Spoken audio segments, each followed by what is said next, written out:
আসসালামু আলাইকুম ওয়া রাহমাতুল্লাহ।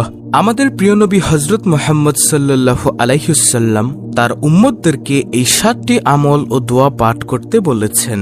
প্রিয় দর্শক, কোন ব্যক্তি যদি এই 7টি আমল ও দোয়া প্রতিনিয়ত করতে পারে, ইনশাআল্লাহ আল্লাহ রাব্বুল আলামিন তাকে দুনিয়ার কল্যাণময় জিন্দেগি দান করবেন। দুনিয়াতে সে বিপদ আপদের সম্মুখীন হবে না ইনশাআল্লাহ। ধন সম্পদের প্রয়োজন পড়লে আল্লাহ রাব্বুল আলামিন কোনো না কোনো উসিলায় সাথে সাথেই তাকে তার ব্যবস্থা করে দিবেন ইনশাআল্লাহ। এছাড়াও যদি ঋণে জর্জরিত থাকে, মনের আশা পূর্ণ না হয়, এই আমল করলে ইনশাআল্লাহ আল্লাহ তাআলা সেগুলো মিটিয়ে দিবেন। তাই প্রিয় দর্শক, আমি মনে করি প্রতিটি মুমিন মুসলমানের জন্য আজকের ভিডিওটি খুবই গুরুত্বপূর্ণ। তাহলে চলুন সম্পূর্ণ আমল ও দোয়ার আলোচনাটি শুরু করা যাক।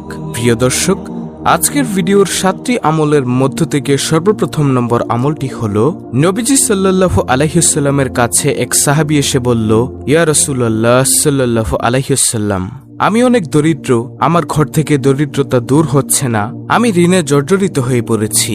তখন নবীজি সাল্লাল্লাহু আলাইহি ওয়াসাল্লাম বলেন, এখন তুমি কি চাও? তখন ওই ব্যক্তি বলল, আমি চাই আমাকে এমন একটি আমল শিক্ষা দিন যে আমল করলে আমার ঘর থেকে ঋণ দূর হয়ে যাবে, আমার দরিদ্রতা মিটে যাবে।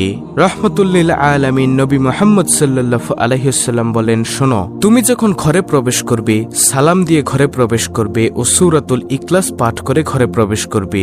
দেখবে এই আমলের বরকতে আল্লাহ রাব্বুল আলামিন তোমাকে অনেক রিজিক দান করবেন এবং তোমার সব ঋণ আল্লাহ তাআলা দূর করে দিবেন। ওই ব্যক্তি কিছুদিন পর্যন্ত আমলটি করল। কিছুদিন পর্যন্ত আমলটি করার ফলে দেখা গেল যে তার আর কোনো ঋণ অবশিষ্ট রইল না এবং সে অনেক ধনী হয়ে গেল। সুবহানাল্লাহ। প্রিয় দর্শক, যারা ঋণে জর্জরিত ও টাকা পয়সার অনেক অভাব, তারা এই আমলটি করতে পারেন। যেহেতু এটি একটি প্রসিদ্ধ আমল, সেই আমলটি করবেন। যখনই ঘরে প্রবেশ করবেন, সালাম দিয়ে ঘরে প্রবেশ করবেন ও সূরাতুল ইখলাস পাঠ করে ঘরে প্রবেশ করবেন। দেখবেন আল্লাহ রাব্বুল আলামিন আপনার ঘর থেকে দরিদ্রতা দূর করে দিবে ইনশাআল্লাহ। যে ব্যক্তি ঋণে জর্জরিত সে ব্যক্তি বুঝে যে ঋণের কত জ্বালা। যে ব্যক্তি দরিদ্রতায় আছে সে ব্যক্তি বুঝে দরিদ্রতার কত জ্বালা। তাই আমরা অবশ্যই এই আমলটি করার চেষ্টা করব ইনশাআল্লাহ, যদি আমাদের এই কষ্টগুলো দূর করতে চাই। তারপরে প্রিয় দর্শক, 7টি আমলের মধ্য থেকে দ্বিতীয় নম্বর আমলটি হলো, নবী সাল্লাল্লাহু আলাইহি ওয়াসাল্লাম বলেন, ও উম্মত, তোমরা দুনিয়ার কল্যাণ চাও, আখিরাতের কল্যাণ চাও ও জাহান্নামের আগুন থেকে পানাহ চাও। নবীজি সাল্লাল্লাহু আলাইহি ওয়াসাল্লাম কিভাবে বলতেন? নবীজি এই দোয়া করার জন্য এইভাবে বলতেন। নবীজি বলতেন, রব্বানা আতিনা ফিদ দুনিয়া হাসানাতাও ওয়া ফিল আখিরাতি হাসানাতাও ওয়া কিনা আযাবান নার। প্রিয় দর্শক, এটার মাধ্যমে আপনি কি চেয়েছেন আল্লাহর কাছে আপনি কি জানেন? এর অর্থ হলো, হে আল্লাহ, আপনি আমাকে দুনিয়ার কল্যাণ, আখিরাতের কল্যাণ ও পরকালে জাহান্নামের আগুন থেকে বাঁচিয়ে দিয়েন। সুবহানাল্লাহ। আপনি এটা আল্লাহ রাব্বুল আলামিনের কাছে চেয়েছেন। তাই প্রিয় দর্শক, আমরা যদি দুনিয়ার কল্যাণ, আখিরাতের কল্যাণ ও পরকালে জাহান্নামের আগুন থেকে বাঁচতে চাই, তাহলে অবশ্যই মোনাজাতের মধ্যে আমরা এই দোয়াটি পড়ব ইনশাআল্লাহ। রব্বানা আতিনা ফিদ দুনিয়া হাসানাতাও ওয়া ফিল আখিরাতি হাসানাতাও ওয়া কিনা আযাবান নার। তৃতীয় নম্বরে যে আমলটির কথা আমি আপনাদেরকে বলবো সেটি হলো, ধরুন আপনি রাস্তা দিয়ে হাঁটছেন, এমন সময় দেখলেন যে কোনো একটি কাটা বা ভাঙা কাঁচ অথবা কিছু পড়ে রয়েছে যেটা মানুষকে চলাচলে বাধা দেয়, মানুষকে কষ্ট প্রদান করে। আপনি সেটা যদি সরিয়ে দেন, এর ফজিলত কতটুকু সেটা বর্ণনা করতে গিয়ে নবীজি সাল্লাল্লাহু আলাইহি ওয়াসাল্লাম বলেন, আমি জান্নাতের মধ্যে যখন গেলাম, মেরাজে গেলাম, জান্নাত ঘুরে ঘুরে দেখলাম, এমন সময় দেখলাম একজন ব্যক্তি জান্নাতের মধ্যে আনন্দে ঘুরে বেড়াচ্ছে, হেসে খেলে ঘুরে বেড়াচ্ছে। আমি জিব্রাইল আলাইহিস সালামকে জিজ্ঞাসা করলাম, ও জিব্রাইল, এই ব্যক্তি কি এমন আমল করেছে যে আমলের কারণে আল্লাহ তাকে এমন মর্যাদা দিয়েছেন? জিব্রাইল আলাইহিস সালাম বলেন, এই ব্যক্তি দুনিয়ায় যখন জীবিত ছিল তখন সে রাস্তা দিয়ে হাঁটছিল, পথের মধ্যে একটি খেজুরের ডাল পড়ে রয়েছে, সে মানুষের চলাচলের কষ্ট হবে ভেবে এটা সে রাস্তা থেকে সরিয়ে দিয়েছিল। আর দয়াময় রহমান প্রভু আল্লাহর কাছে এই আমলটা এতটা পছন্দ হয়েছে যে এই আমলের কারণে আল্লাহ রাব্বুল আলামিন এই ব্যক্তিকে জান্নাতে দিয়ে দিয়েছেন। সুবহানাল্লাহ। তাই নবীজি সাল্লাল্লাহু আলাইহি ওয়াসাল্লাম মেরাজ থেকে এসে এই আমলের কথা বলেছেন। তাহলে প্রিয় দর্শক, আপনি যখনই কোনো কষ্টদায়ক বস্তু দেখবেন রাস্তার মধ্যে পড়ে রয়েছে, একটি ইটের টুকরা হোক, সেটা মানুষের চলাচলের কষ্ট হবে এমন কিছু দেখলেও সেটা আপনি সরিয়ে দিন।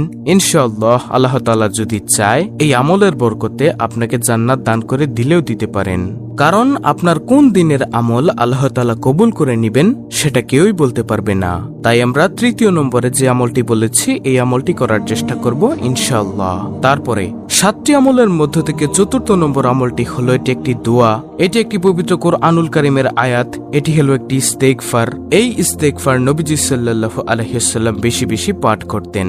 রব্বানা যালামনা আনফুসানা ওয়া ইল্লাম তাগফির লানা ওয়া তারহামনা লানাকুনান্না মিনাল খাসিরিন। এটা বেশি বেশি পাঠ করবেন। হযরত আদম আলাইহিসসালাম ও আম্মাজান হাওয়া আলাইহিসসালাম যখন জান্নাতি ফল খেয়ে ভুল করে বসেন, তখন আল্লাহ তাদেরকে এই দুনিয়ার জমিনে পাঠিয়ে দিয়েছিলেন জান্নাত থেকে। পৃথিবীর মধ্যে দুজনকে দুই জায়গার মধ্যে পাঠিয়ে দিয়েছেন, কারো সাথে কারো সাক্ষাৎ নেই। তখন আদম আলাইহিসসালাম আল্লাহ তাআলার দরবারে এমন কান্নাকাটি করেছেন, তখন এই আয়াতখানা তেলাওয়াত করে করে আদম আলাইহিসসালাম কান্না করেছিলেন। তখন দয়াময় আল্লাহ তাআলা এই আয়াতটিকে আবার পবিত্র কোরআনুল কারীমে লিপিবদ্ধ করে দিয়েছেন। তাই আমরা বেশি বেশি পরিমাণে এই দামি ইস্তেগফারটি পাঠ করব। রব্বানা যালামনা আনফুসানা ওয়া ইল্লাম তাগফির লানা ওয়া তারহামনা লানাকুনান্না মিনাল খাসিরিন। এটা আমরা পাঠ করব ইনশাআল্লাহ। আল্লাহ রাব্বুল আলামিন আমাদের গুনাহগুলোকেও ক্ষমা করে দিবেন। তারপরে 5ম নম্বরের যে আমল, এটিও একটি দোয়া। সেই দোয়াটি কি? সেটিও হলো একটি ইস্তেগফার। ক্ষমা প্রার্থনার শ্রেষ্ঠ ইস্তেগফার সাইয়্যিদুল ইস্তেগফার। যেই সাইয়্যিদুল ইস্তেগফার সম্পর্কে নবী মুহাম্মদ সাল্লাল্লাহু আলাইহি ওয়াসাল্লাম বলেন, কোন ব্যক্তি যদি সকালবেলা একবার সাইয়্যিদুল ইস্তেগফার পাঠ করে, সে যদি সন্ধ্যা হওয়ার আগেই মারা যায় তবে সে জান্নাতি হবে। আবার কোন ব্যক্তি যদি সন্ধ্যাবেলা সাইয়্যিদুল ইস্তেগফার পাঠ করে, সে যদি সকাল হওয়ার আগেই মারা যায় তবে সেও জান্নাতি হয়। সুবহানাল্লাহ। আর প্রিয় দর্শক, সেই সাইয়্যিদুল ইস্তেগফারটি হলো আল্লাহুম্মা আনতা রাব্বি লা ইলাহা ইল্লা আনতা খলাকতানি ওয়া আনা আবদুকা ওয়া আনা আলা আহদিকা ওয়া ওয়াদিকা মাস্তাতাতু আউযু বিকা মিন শাররি মা সানাতু আবউ লাকা বিনি'মাতিকা আলাইয়া ওয়া আবউ লাকা বিযামবি ফাগফিরলি ফাইন্নাহু লা ইয়াগফিরুয যুনুবা ইল্লা আনতা। এটি হলো সেই সাইয়্যিদুল ইস্তেগফার। এটিও আমরা পাঠ করব ইনশাআল্লাহ। তারপরে 7টি আমলের মধ্য থেকে 6ষ্ঠ নম্বর আমলটি হলো, নবী সাল্লাল্লাহু আলাইহি ওয়াসাল্লাম বলেন, তোমরা একে অপরকে সাহায্য করো। কেউ যদি কারো প্রয়োজন মিটিয়ে দেয়, আল্লাহ তাআলাও তার প্রয়োজন মিটিয়ে দেয়। কোন মানুষ একটি মহা বিপদে পড়েছে, আপনি সেই বিপদ থেকে তাকে কিছু সাহায্য করলেন, অর্থাৎ আপনি তাকে অর্থ দিয়ে হোক বা কায়িক শ্রম দিয়ে হোক একটু সাহায্য করলেন। কোন একটি মুসলিম ভাইকে বা কোন একটি মানুষকে সাহায্য করলেন। এই সাহায্য করার কারণে আল্লাহ রাব্বুল আলামিনও আপনাকে আপনি বিপদে পড়লে গায়েবী ভাবে কোনো না কোনো ভাবে সাহায্য করবেন ইনশাআল্লাহ। আপনি দুনিয়াতে হোক বা পরকালে হোক, এটার প্রতিদান আল্লাহ তাআলা আপনাকে দিয়ে দিবেন। তাই প্রিয় দর্শক, আমরা একে অপরকে অপরের বিপদে খুশি হব না, তার প্রতি দুঃখী হব এবং তাকে সাহায্য করার জন্য সর্বাত্মক চেষ্টা করব ইনশাআল্লাহ। তারপরে সর্বশেষ 7ম নম্বর আমলটি হলো লা ইলাহা ইল্লাল্লাহু ওয়াহদাহু লা শারীকা লাহু লাহুল মুলকু ওয়া লাহুল হামদু ওয়া হুয়া আলা কুল্লি শাইইন কাদির। এটা বেশি বেশি পাঠ করার জন্য চেষ্টা করবেন ইনশাআল্লাহ। এটা পাঠ করলে আল্লাহ রাব্বুল আলামিন আপনাকে অনেক বেশি ভালোবাসবেন।